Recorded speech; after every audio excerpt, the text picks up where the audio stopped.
He is an author, founder of 350.org, and scholar in residence at Middlebury College. Bill McKibben is over here. Bill, how are you, sir?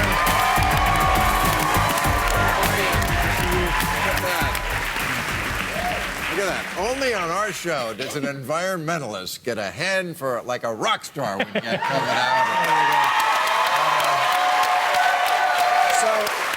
Now that we have a president who thinks that global warming is a Chinese hoax, and the head of the EPA is Scott Pruitt, and today Rick Perry became the Secretary of Energy, please, Bill, tell me what is the silver lining? You missed the worst part in the last hour. They announced that they were gutting the funding for the climate satellites that have been giving us what news we have. The NASA satellites, yeah. If you can't see it, then it can't hurt you. Right. That's how it works. I always want to ask them, I know you don't believe in global warming. What about germs and atoms? Because you can't see them either. Yeah. There's a lot of that going around. Earlier this afternoon, the EPA, under Mr. Pruitt, announced the budget cuts leaked out. Not only are they going to cut by 97% the amount of money they're spending to try and improve water quality in the Great Lakes, which have finally begun to improve. Same thing at San Francisco Bay, Puget Sound, Chesapeake Bay. Good thing that no one lives in any of these places. They also said that the amount of money that they're going to spend, they're going to drastically cut the amount of money they spend on what's called water quality compliance, the kind of things that helped alert us to things like Flint, the water crisis there. Of course, since they're zeroing out the environmental justice program at EPA, probably that won't be a big worry anymore. They're also cutting by 88% the environmental education funding that they give, because why would you at this point want to learn about it? The question was about silver lining. So here's the silver lining. Okay. Look, I mean, this is your fault. You asked someone on whose most famous book was called The End of Nature, okay? So, you know. Truth. Yeah. The silver lining, of course, is that people are fighting back. Yes. The resistance is very real. So, I mean, you could really tell. The Women's March was great in Washington. The pictures that blew my mind were L.A. Three quarters of a million Angelinos out of their cars and walking. I mean, that's literally unheard of. Right. But the same thing's going to be happening. Not if it had rained, but okay. April 22nd, there's the Scientist March, and it leads into a huge march the next weekend. April 29th, this huge climate march on D.C. People are really angry about this. Yes, and while we're on this subject of what we're doing, we got to make sure that our politicians on the left do a much better job of making the case. Because I think when people in America hear EPA, they only get the bad side. They only think, oh, it's a drag.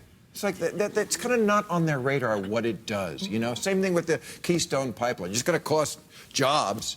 You know, we don't do a great job, the political side, Democratic politicians, my guess is that they're getting a little why bit, the EPA is they're getting so a little necessary. bit feistier as time goes on. I hope so. Today, the pipeline news today was that the president said that he was going to make an exception to his rule that you're supposed to use American steel in pipelines for the Keystone Pipeline. I'll let you guess what country is manufacturing 40% of the steel for the Keystone Pipeline. Not Russia. In fact, the steel oligarch in Russia whose mills it's being made in gave a $35 million yacht to Vladimir Putin. I mean... Ridiculous. Nothing to see here.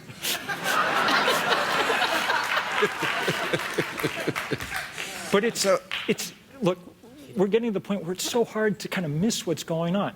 Scott Pruitt from Oklahoma, I mean, a perfect case. They say, oh, well, the state governments will take care of these things if the EPA doesn't. Look at what happened in Oklahoma.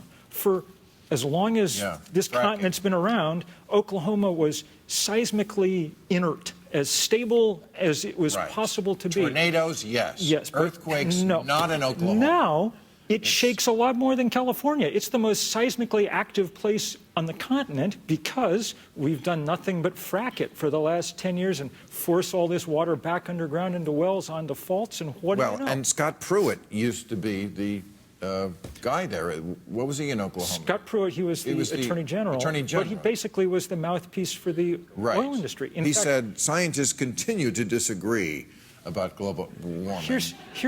Let me quote the Interior Secretary Ryan Zinke on causes of climate change. He said, "The evidence strongly suggests humans have had an influence.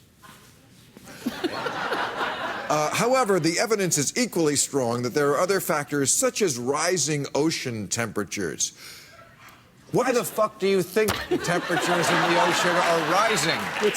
Mr. Zinke. Walrus is peeing. I mean, that's how it works. Yeah. Pruitt's the perfect example.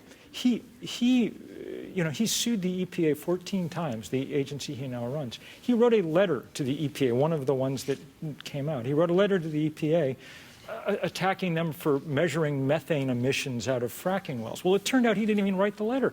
The local energy company wrote it, sent it to him. He stuck it on his letterhead and sent it off to the EPA.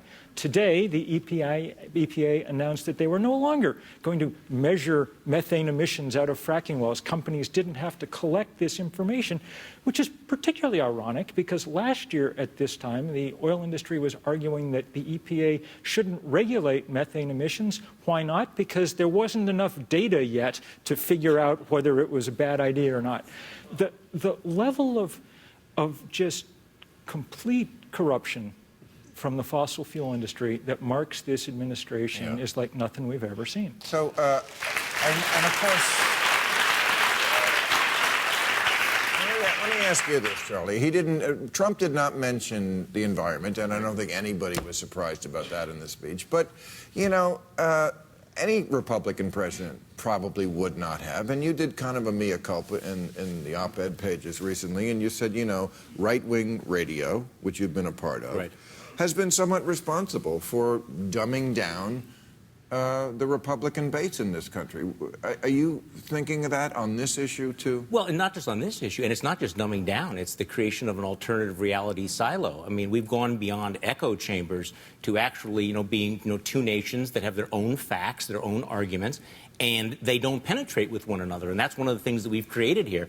So, the president doesn't need to worry about half of the country because, quite frankly, the conservative media is going to, push their narrative, their agenda, and you're not going to be able to penetrate. And this is not just, this is not just, right versus left. This is kind of an attack on the whole concept of truth. Exactly. It is an attack on the concept of credibility. Is truth knowable? The problem with that, above all the other problems with it, is that in the end, these are not, some of these are not in the end political questions. Like in the end, physics doesn't care what your spin is, it just does what it does.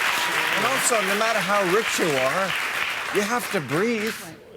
That's what I never understand about conservatives. It's right in the word, conserve. And that actually is kind of tragic. Right. At root, there's a lot to be said for the idea of conservatism, of not changing more quickly than societies can cope with, that kind of thing.